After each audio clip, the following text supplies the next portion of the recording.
Esto es DW Noticias desde Berlín. Estados Unidos e Irán sentaron una buena base para un acuerdo de paz que ponga fin a las hostilidades en Medio Oriente. Al menos eso afirma el vicepresidente estadounidense J.D. Vance. Los diálogos en Suiza llevan a la administración de Donald Trump a levantar sanciones contra la República Islámica, mientras el régimen iraní permite el reingreso de los inspectores de la Agencia Internacional de la Energía Atómica para que monitoreen su programa nuclear. Estos son nuestros titulares. Vance asegura que las negociaciones establecieron una hoja de ruta que incluye mecanismos para la resolución de conflictos en la región, pero las reuniones se vieron marcadas por tensiones y amenazas y siguen sin abordar el rol de Israel en el Líbano. Además, el primer ministro de Reino Unido, Keir Starmer, renuncia a su cargo tras menos de 2 años en el poder. La imposibilidad de sacar adelante reformas urgentemente necesarias para el país y polémicos nombramientos durante su gestión lo llevan a allanar el camino para otro líder del Partido Laborista. Y Colombia digiere los resultados de la segunda vuelta de las presidenciales del domingo y el triunfo del ultraderechista Abelardo de la Espriella, quien espera la proclamación oficial como presidente electo, tras derrotar por un estrecho margen a su rival, el izquierdista Iván Cepeda.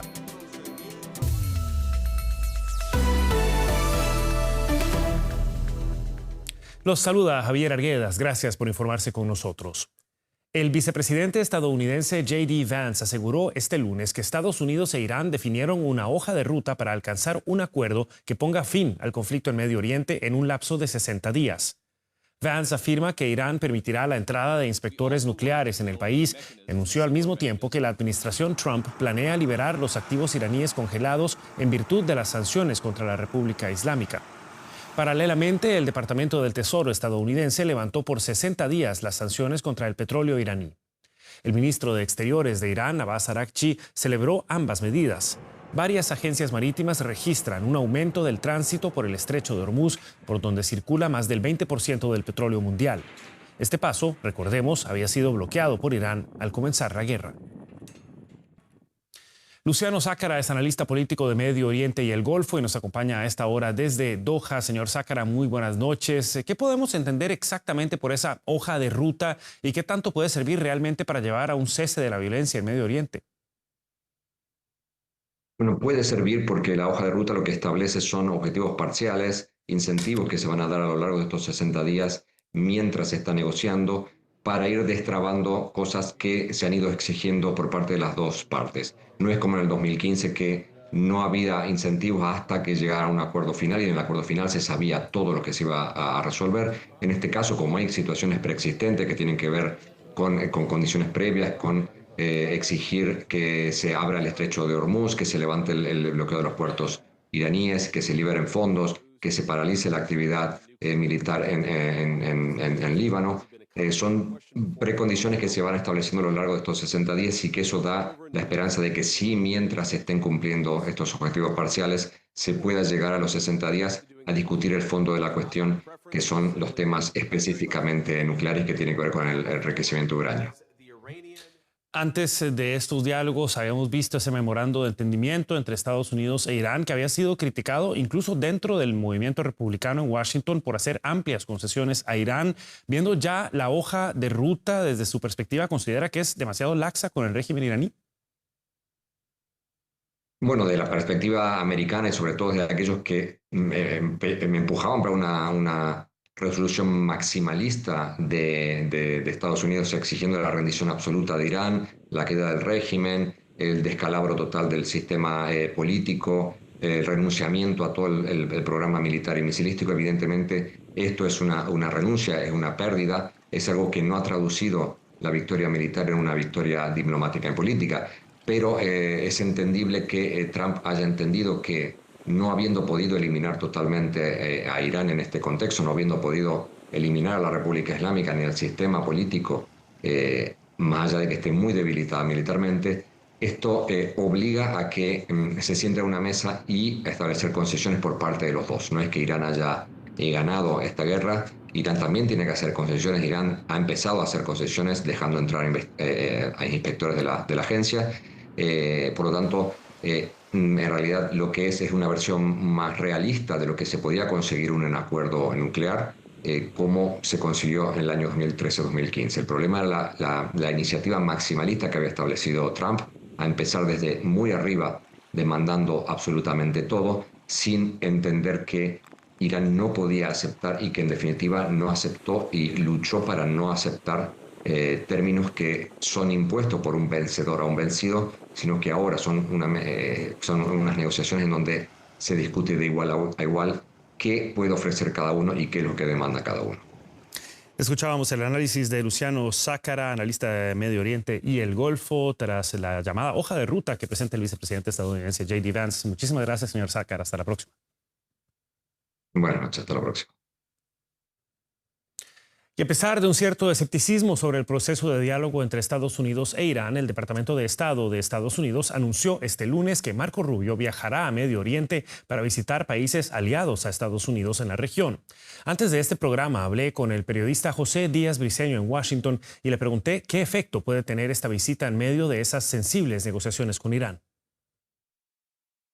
Así es, la visita del secretario de Estado Marco Rubio a Emiratos Árabes Unidos, Bahrein y Kuwait es calificada por los observadores aquí como una parte clave para llevar a buen puerto estas negociaciones. En principio hay consecuencias importantes derivado de estos acuerdos iniciales con Irán.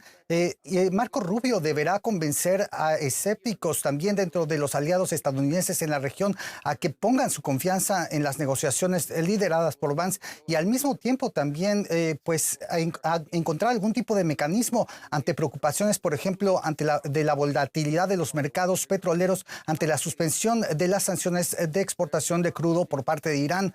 Todo esto entre los países con los que Marco Rubio se encontrará. Así es que es una misión diplomática también clave para la administración Trump, que busca terminar con el conflicto lo más pronto posible. Veremos qué resultados trae Marco Rubio de vuelta a Estados Unidos. Era el reporte de José Díaz Briceño desde Washington. José, muchísimas gracias. Y por supuesto hay una ficha clave en todo este contexto y es el rol de Israel. El primer ministro israelí Benjamin Netanyahu afirmó este lunes que su ejército mantiene plena libertad de acción para neutralizar cualquier amenaza en el sur del Líbano. La declaración se produce en un contexto de relativa calma en el país, en el Líbano, a pesar de que los enfrentamientos del fin de semana en la región pusieron en riesgo ese acuerdo preliminar entre Estados Unidos e Irán. Teherán sigue insistiendo en que cualquier acuerdo de paz debe incluir su exigencia de que Israel ponga fin a todas las hostilidades en la región. Previamente, en una publicación en redes sociales, el presidente de Estados Unidos, Donald Trump, había amenazado con reanudar los ataques contra Irán si el régimen iraní no impide que su aliado, el brazo armado de Hezbollah, considerado una organización terrorista por la Unión Europea, reinicie sus ataques contra Israel. Ante lo que considera una amenaza existencial para su país, Benjamin Netanyahu insistió en la necesidad de la permanencia de tropas israelíes en el Líbano. Las fuerzas de defensa de Israel no tienen restricciones en este asunto. Tiene mi respaldo y el de toda la nación. Insisto firmemente en que permanezcamos en la zona de seguridad del sur del Líbano durante el tiempo que sea necesario para proteger a los residentes del norte y a todos los ciudadanos del Estado. Y lo adelantábamos ya en nuestros titulares, el primer ministro británico Keir Starmer anunció este lunes su dimisión. Starmer renuncia a su cargo de líder del Partido Laborista y de primer ministro después de haber perdido la confianza de su partido y de sus votantes.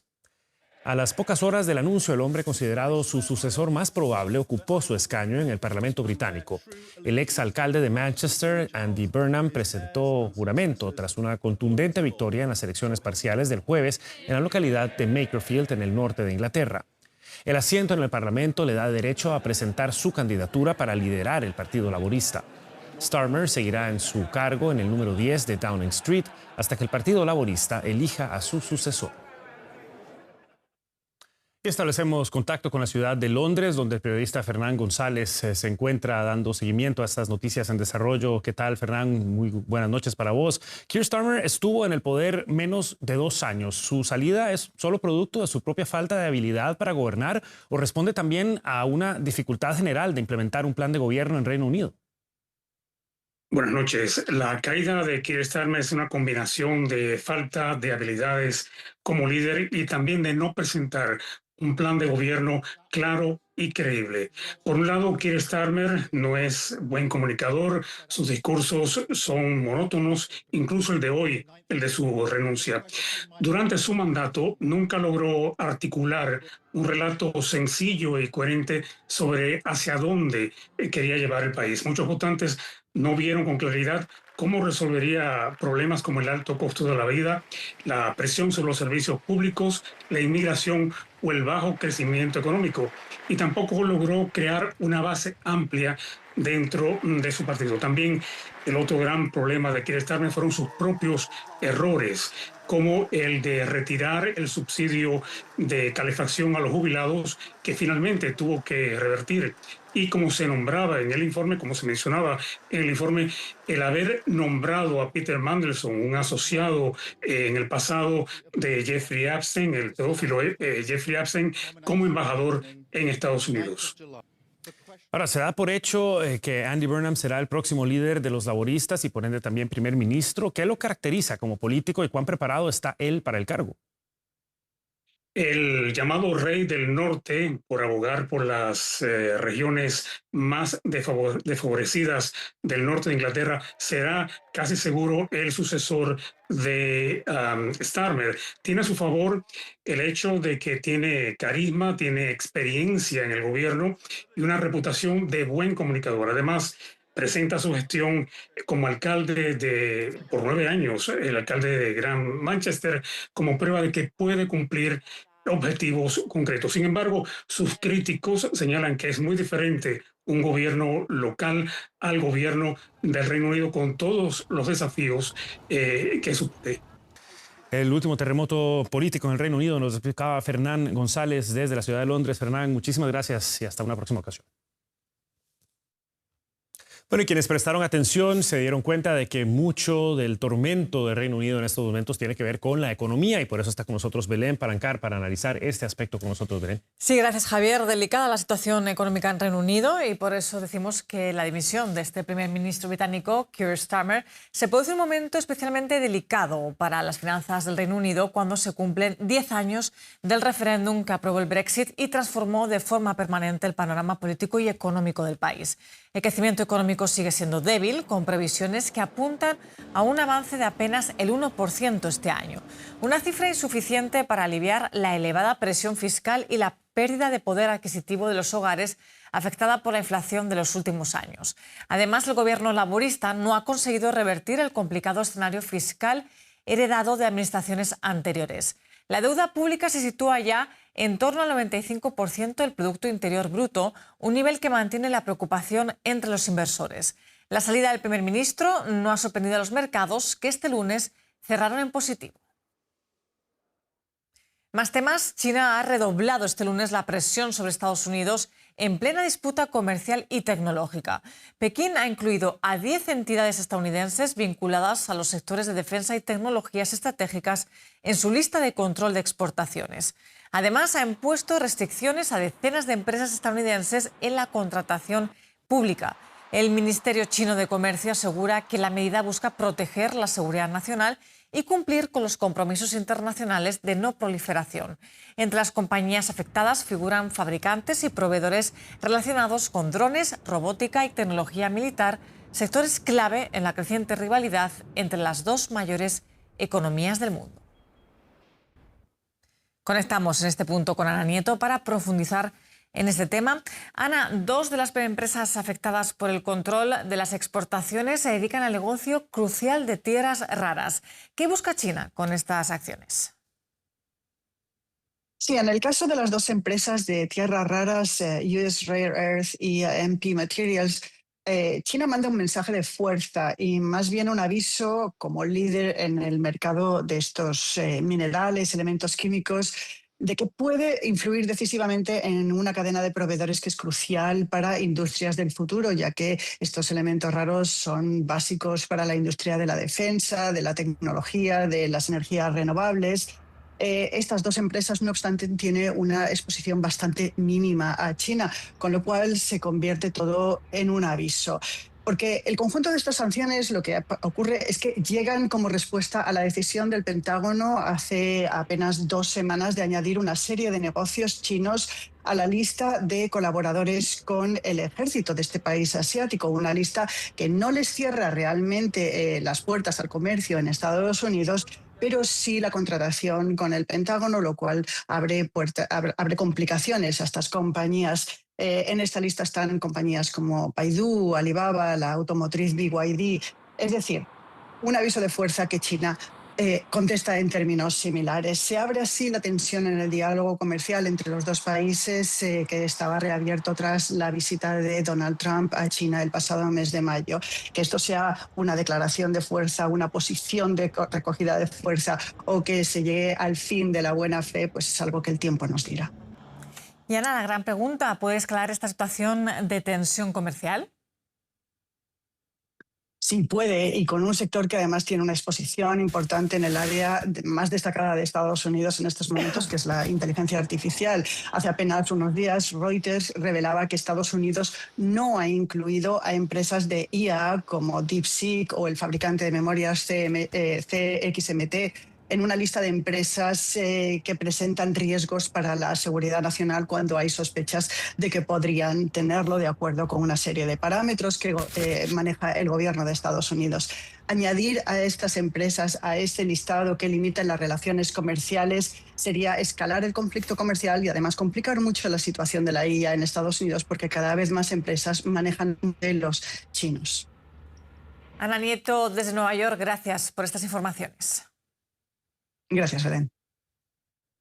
Hasta aquí la economía, pero seguimos ahora con la resaca electoral en Colombia, Javier. Efectivamente, es el día después de esos históricos comicios. Abelardo de la Espriella se impuso a Iván Cepeda por poco más de 250.000 votos en la segunda vuelta de las presidenciales de este domingo.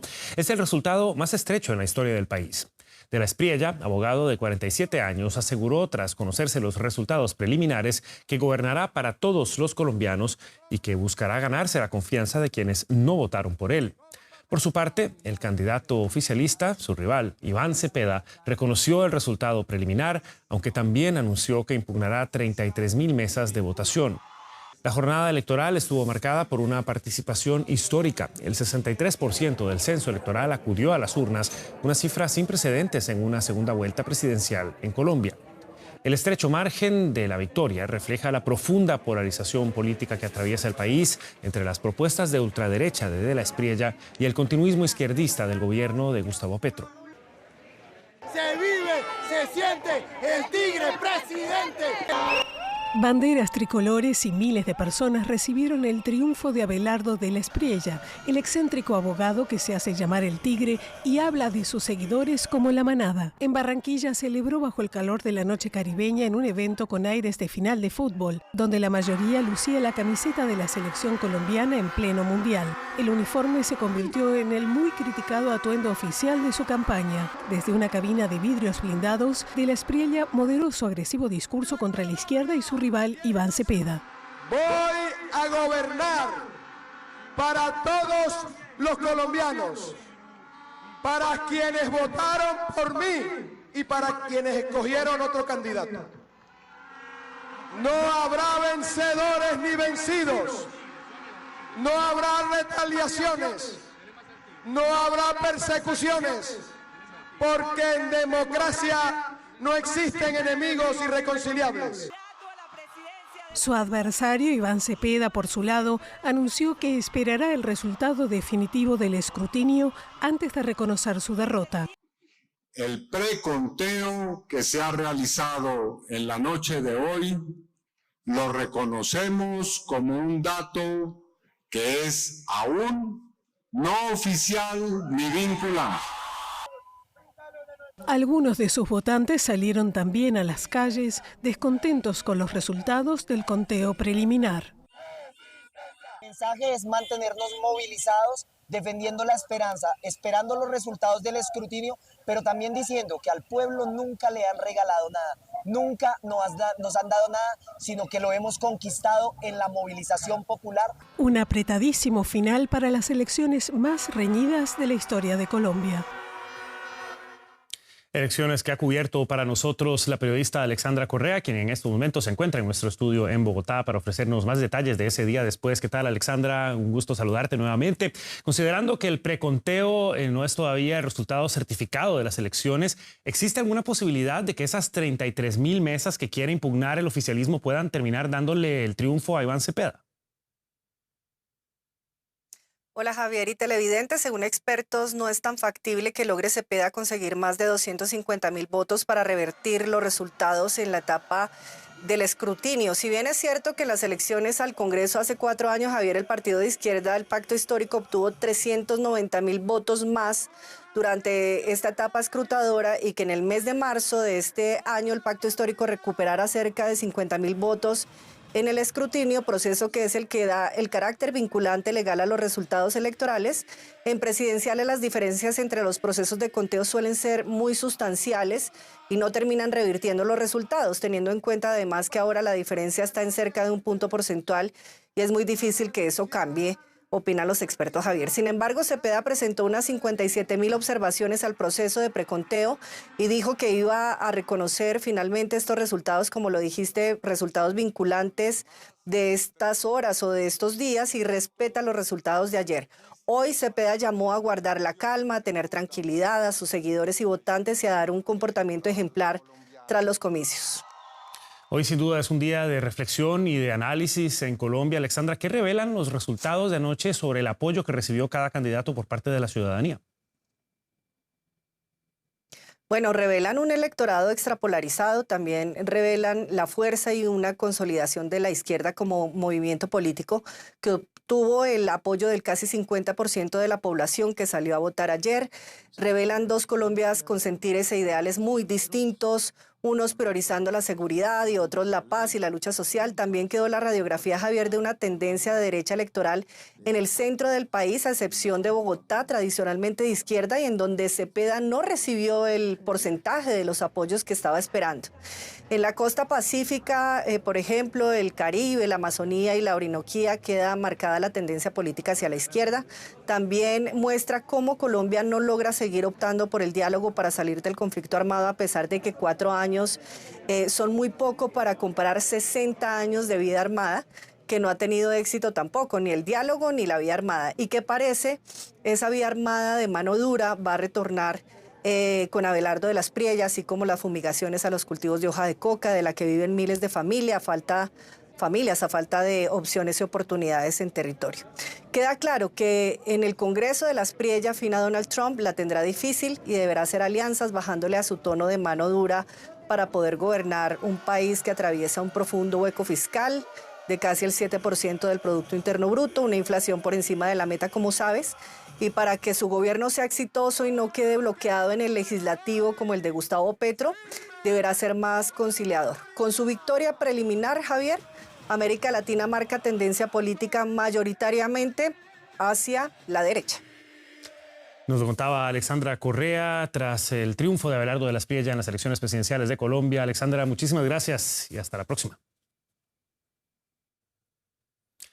Y Bolivia comienza a recuperar la normalidad tras más de 7 semanas de protestas y bloqueos en carreteras. Según las autoridades, los cortes de ruta se redujeron, aunque persisten todavía 9 bloqueos, la mayoría en el departamento de Cochabamba. Esto 3 días después de la entrada en vigor del estado de excepción decretado por el presidente Rodrigo Paz. Militares y policías continúan desplegados para despejar las principales vías y restablecer el tránsito de mercancías y combustibles. El gobierno asegura que ya fueron liberadas rutas estratégicas que conectan La Paz con Oruro y con la frontera peruana. Las protestas, impulsadas por sectores campesinos y afines al expresidente Evo Morales, han provocado graves problemas de abastecimiento, pérdidas millonarias y al menos 16 fallecidos. Aunque el Ejecutivo confía en normalizar la situación, los grupos movilizados mantienen su rechazo al acuerdo alcanzado con la Central Obrera Boliviana.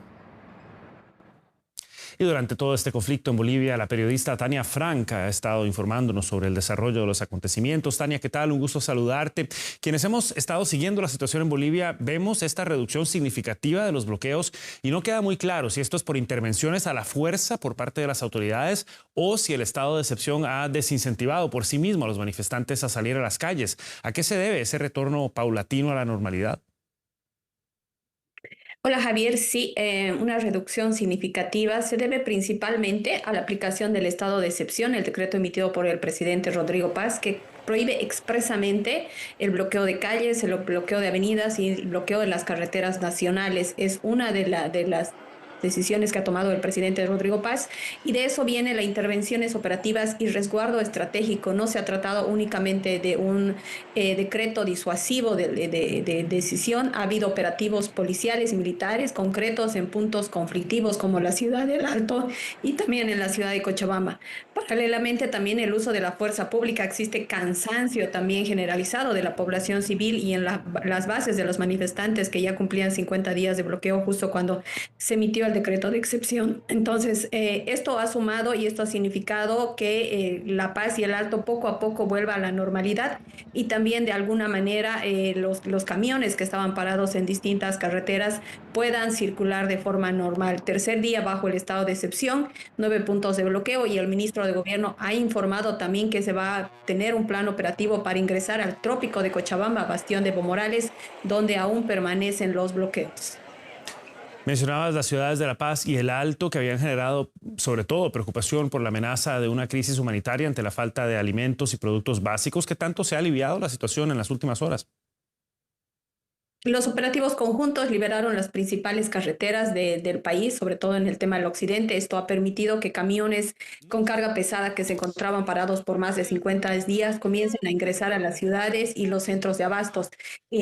Con productos esenciales llegaron insumos médicos, oxígeno, en algunos casos también ya está circulando combustible, y sobre todo alimentos de primera necesidad como carne, pollo, verduras, y ha empezado a normalizarse de forma progresiva las ofertas en los mercados, sobre todo de La Paz y el Alto. La normalización no será inmediata, seguramente debido a enormes pérdidas acumuladas por 50 días de bloqueos en estas dos ciudades, pero la apertura de las rutas troncales aleja un escenario de crisis humanitaria en las principales ciudades afectadas por este conflicto social. Veremos qué sucede con las protestas que todavía continúan. Tania Frank desde La Paz con el reporte. Muchísimas gracias, Tania. Hasta la próxima.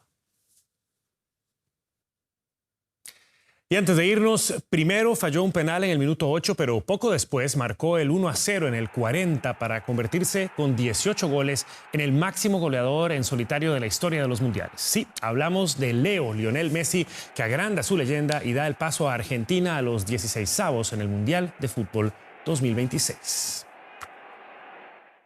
Con esto llegamos al final de esta edición de DW Noticias. Los acompañó Javier Arguedas junto a todo el equipo que trabaja para ustedes aquí en Berlín. Hasta una próxima ocasión y que la pasen bien.